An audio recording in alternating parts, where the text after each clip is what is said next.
Hello my friend, and welcome to the second tutorial of this program called Breaking Through Bad. This will be a 3-part tutorial. Breaking Through Bad is a title that encapsulates the one thing that we must all do if we are to make huge self-improvements and lifestyle changes, and that is that we must learn how to break through the inferior, the worse, the deficient, the amateurish, the poor, the incompetent, the harmful, and the sabotaging parts of who we are. To become someone better, we must transcend the worse. And to do that, it's essential for you to truly understand how the mind works. You need a foundational understanding of the mechanics and processes of the mind, because once you know how the mind plays its games, you will know how to take control of your mind and start directing yourself to the most ideal life that you can possibly think of. So, from this tutorial, you will gain some foundational knowledge about the mind that will make the rest of the program easier for you to grasp. In this tutorial, we are going to discuss 5 different topics. We will discuss the unconscious versus the conscious aspects of the mind. We'll discuss the negative feedback loop, what's known as the seismic shift. We will also learn about a maxim called "I will perceive it, then see it," and a philosophy called "Practice with Patience and Perseverance." And at the end of this tutorial, I will then share with you a 4-step strategy that teaches you how to break through the limitations of the habitual self. Right, now let's begin with the first topic called unconscious versus conscious. Let's begin with learning about human consciousness. Consciousness has 2 aspects. There is the conscious aspect and the unconscious aspect. The conscious aspect of the mind is to be aware of the self, and the unconscious aspect is to be unaware of the self. In other words, we have a dual aspect consciousness, which means that we experience reality in a simultaneous state of awareness and unawareness, knowing and unknowingness. We are both awake and asleep to what we are doing. Through the conscious aspect of awareness, we access the mind, which is to say that we are aware of the thoughts that we are thinking. The mind itself is a powerful force of dynamic cognition, with the primary task of decoding reality. The mind is the conscious space that we access memory and thoughts, and then use the power of reasoning and meaning to understand the reality that we experience right in front of us. Now I want you to think of reality as this spectrum of data within time and space, which streams around us everywhere. This spectrum of data consists of billions of megabits of information that we perceive and experience as being both form and formless matter. Open up and look outside of your window right now and you will see the form of houses, cars, trees, and you will sense the formlessness of light and air. When we focus our attention on a specific point of reality or a focal point, we download that experience through the sensory input of our 5 senses: seeing, hearing, smelling, touching, and tasting. The mind then interprets that sensory input with the memorized images and words that we have learned to associate to the experience, to give that experience definition and meaning. And that experience of reality is taking place inside the mind, not out there. Interestingly, and this part is crucial to remember, the conscious aspect of the mind is just roughly 5% of how we experience reality, which means that we are just roughly 5% aware of what we are experiencing. That's because the conscious aspect, which is I am aware, is just a small tip of a larger iceberg of who we are. The larger part of who we are is the 95% unconscious aspect that is concealed below the surface of our awareness. The unconscious aspect is roughly the 95% bulk of who we are in terms of consciousness. And this means that we are 95% unaware of our own psychology and 95% unaware of how we experience reality. I want you to dwell on the significance of that for just a moment. Now, to help you understand how the unconscious aspect works, I want you to take a moment out from this program to try out a little experiment. I want you to choose an object in your room that has some writing on it. It could be anything, a picture, a book, a bottle of drink, anything. Just choose an object that has some writing on it. Once you've chosen that object, now focus your attention on reading the words. Really zero in on the words with concentrated focus. And this will be your conscious aspect. Now, whilst looking at that same object, I want you to defocus your attention to include your periphery vision. This means that you are still looking at the writing on the object, but instead of being focused on the words, you have allowed the rest of the room to come into the awareness of your vision and your experience. This expanded awareness is what the unconscious aspect of your mind usually experiences without you being aware of it.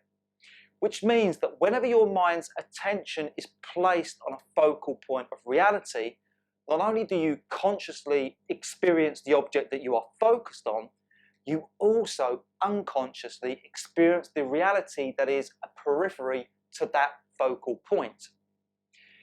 The takeaway lesson from that little experiment is this: we become conscious of the unconscious the moment that we focus our attention on it.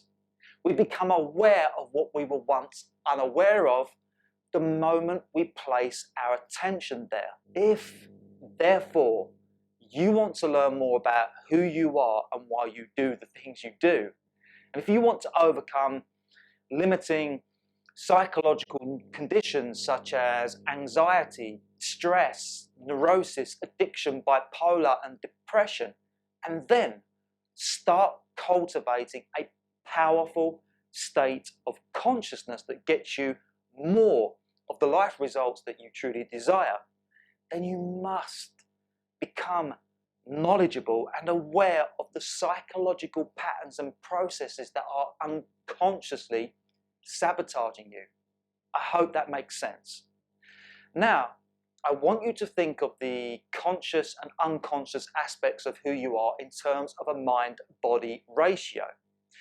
The conscious aspect is around 5% mind power. The unconscious aspect is around 95% body power. Nature has designed us humans with a mind-body power differential for specific reasons. The mind power is the focus and attention that is reserved for decoding and defining reality. We need to be conscious and thoughtful of how we experience reality. The body power, however, is reserved for the more important bodily functions that operate autonomously. For example, our heartbeat rests somewhere between 60 to 90 beats per minute. The lungs automatically breathe and blood automatically circulates throughout the body to service the vital organs and systems, thanks to the subtle operations of the unconscious aspect. For our entire lifespan, the unconscious part is this amazing powerhouse of life force that keeps the body alive and ticking, even though for the most part we are unaware of its processes. The unconscious aspect is also the home of our deeper intelligence. Deeper intelligence is our gut instincts, heart callings, key memories, and intuitive feelings. Encoded within the human psyche over a millennia, these innate attributes both record our life experiences and express our true nature.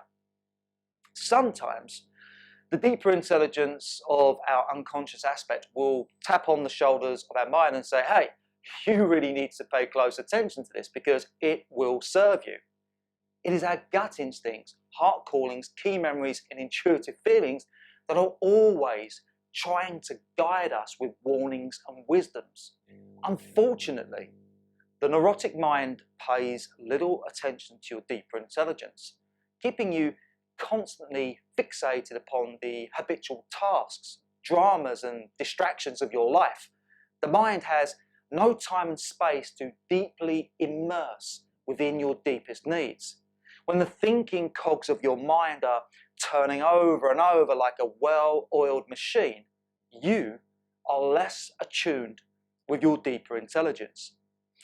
Those unaligned with their deeper intelligence are more likely to find themselves in frequent bother.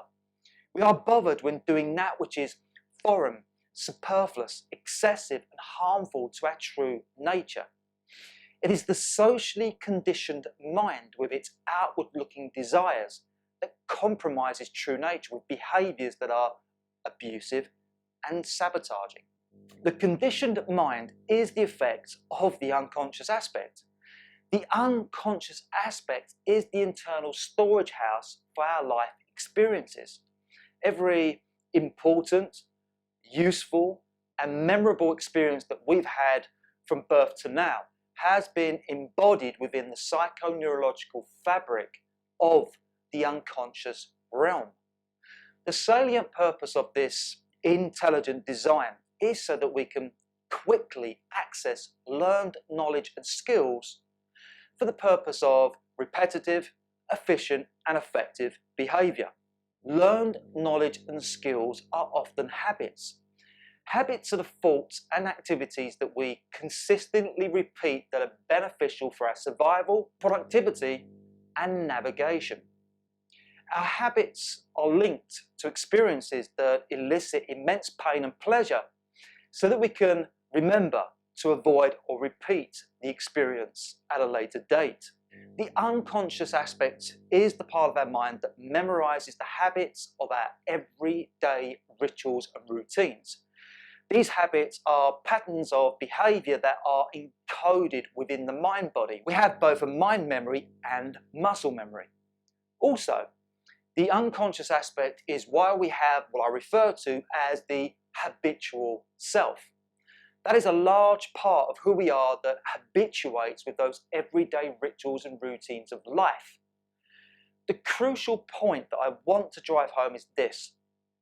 The unconscious aspect of the mind is the inbuilt autopilot system with roughly 95% dominance over our behavior.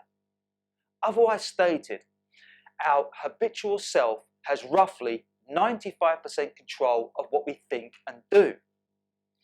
Furthermore, whatever life experiences that you have encoded into your unconscious aspect from birth to now, these have formed your habitual self with its dominating characteristic traits and behaviors.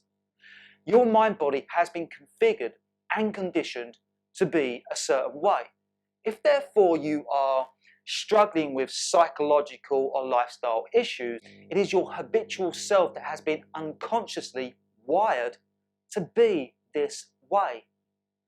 The habitual self is autonomous, where on average 95% of what we think, say and do is what we have always thought, said and done, which means we are playing the unconscious recording of our previous life experiences, reliving the same reality as the same habitual self. Your habitual self is being controlled by the overpowering dominance of the unconscious aspect, and this is why you act like a self-automated machine. It may be a different day and your habitual self is always facing the same routines, same emotions, same stress, same misery, and same problems, because that's what your mind-body has been conditioned to experience. Even if you wanted to, you can't break the habits of the habitual self, because these habits are involuntary and impulsive and reactive to environmental forces and factors, most of which is taking place unconsciously without you being aware of it. So just to recap, the habitual self that you experience on a daily basis is the direct result of the life experiences that you have recorded upon the psychofabric of your unconscious aspect, whatever prominent memories, thoughts, and emotions that are encoded within your mind body. These are the predominant psycho forces that are 95% controlling your current experience. Here are a few examples of how controlling your unconscious aspect of your habitual self is. Right now, I want you to imagine it's early morning time. You are half asleep and rising out of bed with a pancake hairpiece and a face like thunder. During this semi-conscious state, the unconscious aspect is on autopilot mode and your habitual self is taking full control of you. The unconscious habitual self is guiding you to do the usual business in the bathroom, walking you down the stairs, making the brew in the kitchen, and whatever else it is that you usually do in the morning. When the unconscious aspect is asleep, the unconscious aspect is always in control.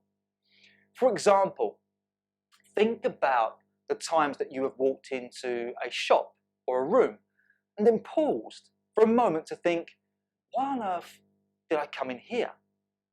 Now think about the times that you have spontaneously arrived at a takeaway food service and yet you wasn't even sure if you were hungry, but you ordered anyway. These moments of feeling a little bit lost and unsure of what to do are a lapse in conscious awareness. Whilst you weren't fully aware, by instinctive memory, the autopilot of your unconscious aspect had directed you to those places. Now take a moment to recall a time that you were driving your car and you was lost deep in thought. Maybe you were engrossed with the memory of a lovely holiday. Maybe you were belting out your favourite tune on the radio whilst your mind was busy distracted elsewhere. Beyond your awareness and via muscle memory, the unconscious aspect of who you are changed the gear stick, steered the steering wheel, and even checked the mirrors without you being aware of these actions taking place. Now can you remember the last driving experience where you couldn't even remember the last 10 minutes of your road journey, where you arrived at a point in the future but could not recall how you got there? Well, whilst your mind was away with the fairies, the unconscious aspect of who you are drove the car for that 10 minutes. During that unknown 10 minutes of the car journey, technically, you were asleep at the wheel until you snapped back and with semi-shock into the present moment of awareness, which would have felt like an out-of-body experience, this moment of discombobulation where you noticed a brief separation of mind from body. So, whenever your mind is wandering with its usual thoughts and your attention is being hijacked with typical stimulus, the unconscious aspect is directing your body's animation. You're being directed by the conditioned programs of the habitual self, doing what it remembers to do, doing what it needs to do, doing what it prefers to do, doing what you've conditioned its autopilot to do through years of learned experience. When you are being the habitual self, you are being directed by your autopilot. You see, the unconscious aspect is a powerful force that never stops. Even when we drift asleep for a good night's rest, we have synced with the unconscious aspect. During this period, the unconscious process of recuperation takes place. During sleep, the life experiences of our daytime activities will either reaffirm the autopilot system or reconfigure its default mode. If, however, each new day is a repeat of the last, the unconscious aspect remains the same. If each new day we make slight improvements and adjustments to our knowledge and skills, we then upgrade the default mode of the unconscious aspect, thus reconfiguring the behaviour of the habitual self. Therefore, unless you upgrade the content of your unconscious aspect, you will continue to think, feel and do as you have always done, where the recorded past becomes the predictable present that guarantees the same future. In fact, the dominance of the habitual self is why people struggle to extinguish bad habits and why they can't overcome negative emotions and why they fail to make personal transformations. Even with the best of intentions, the attempt to make a breakthrough change can be sabotaged by the unconscious habits of the habitual self. We are prone to slip back into the dominant thought patterns and compulsive behaviours of the habitual self because the new intentions of the 5% mind power lacks the strength and focus to override the old conditions of the 95% body power. However, the habitual self can be a force of goodness once conditioned with good habits that elicit the kind of psychological, physical and lifestyle results that we truly desire. The turnabout from good to bad results begins with gaining more self-knowledge and self-awareness to discover the causations and patterns of our unconscious traits. For we can only upgrade who we are once we become aware of why we do the things we do. Until then, the unconscious default mode of the habitual self will continue forth as is. Now let's discuss a concept called the negative feedback loop. Because as is can be a place of torture for those dealing with unsavoury life conditions, where psychological, lifestyle and even physical suffering is the result of an unconscious aspect that has been encoded with adverse life experiences, which means that over a lifetime the mind-body has been conditioned to be a projection of memories that have the psycho-frequencies of fear, insecurity, trauma and shame.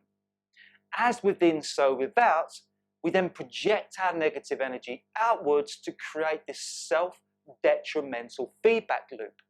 Simultaneously, we experience this autonomous instant recall of negative memories, thoughts and feelings, and these resonate with the people, places, possessions or predicaments that triggers a conditioned response of negativity. In other words, we have a negative feedback loop between the internal and external stimulus. The negative feedback loop is a concept that defines two things.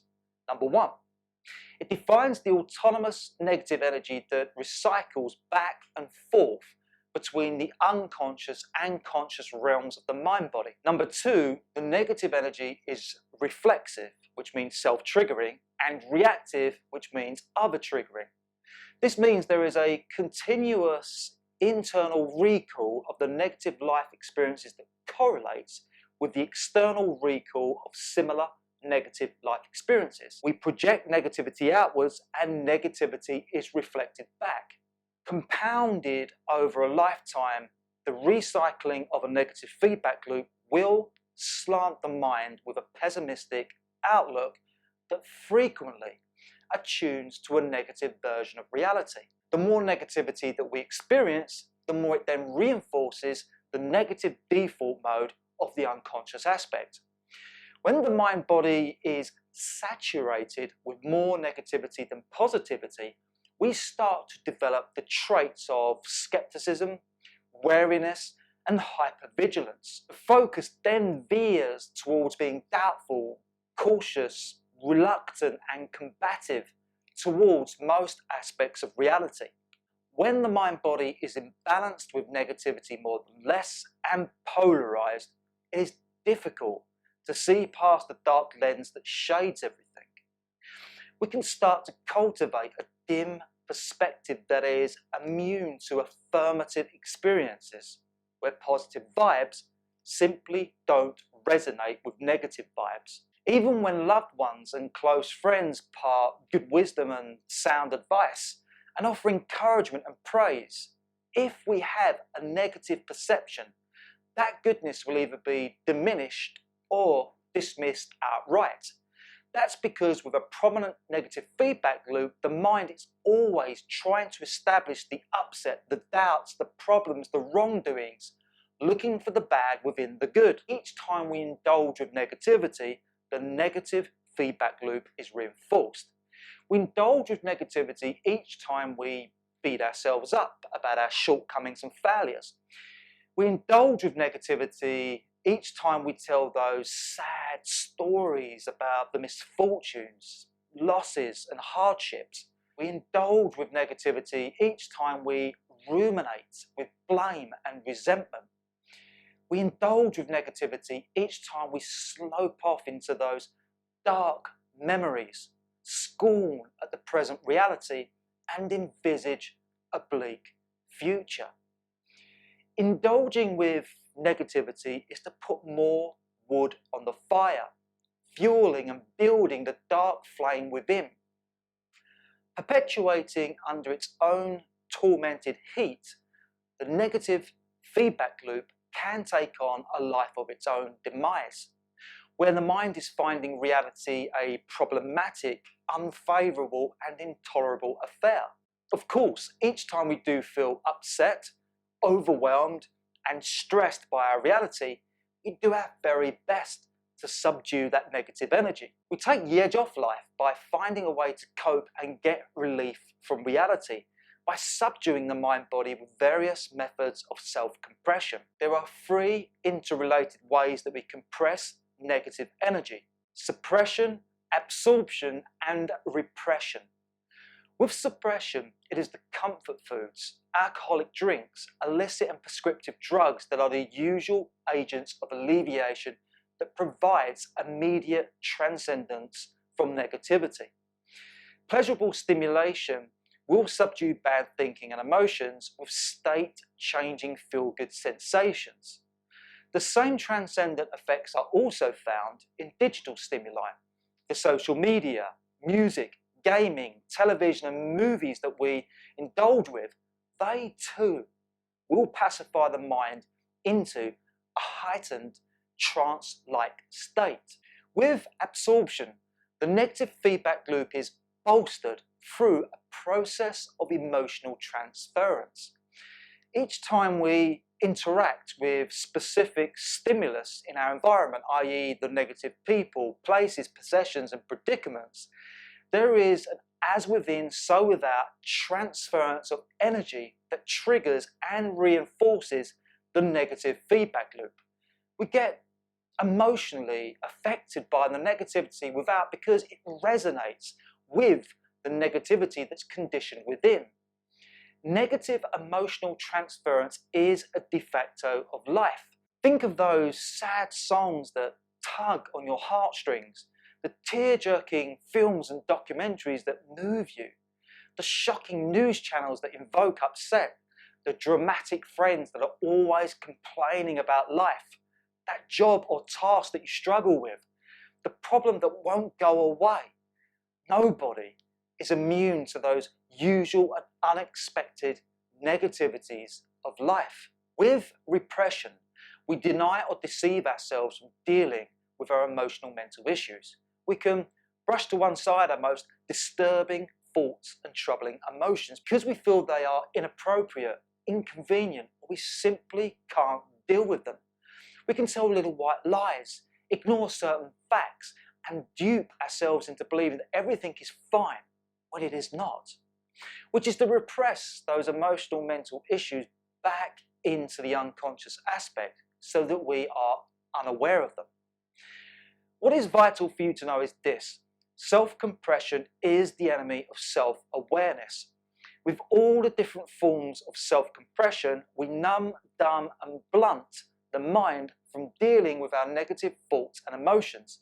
We keep the unresolved fears, insecurities, traumas, and shames locked within, which keeps the negative feedback loop intact and inflicting the mind with a subtle to severe neurosis. We experience personal decline, not personal growth. To compound unresolved negative experiences within the mind body is to incubate with the karma of those experiences. They remain as the unconscious traits that are being projected outwards to manifest similar negative life experiences. Personal growth, i.e. to resolve the karma and then manifest a positive experience, will only take place once we address, process, and then implement the karmic lessons of our negative experiences.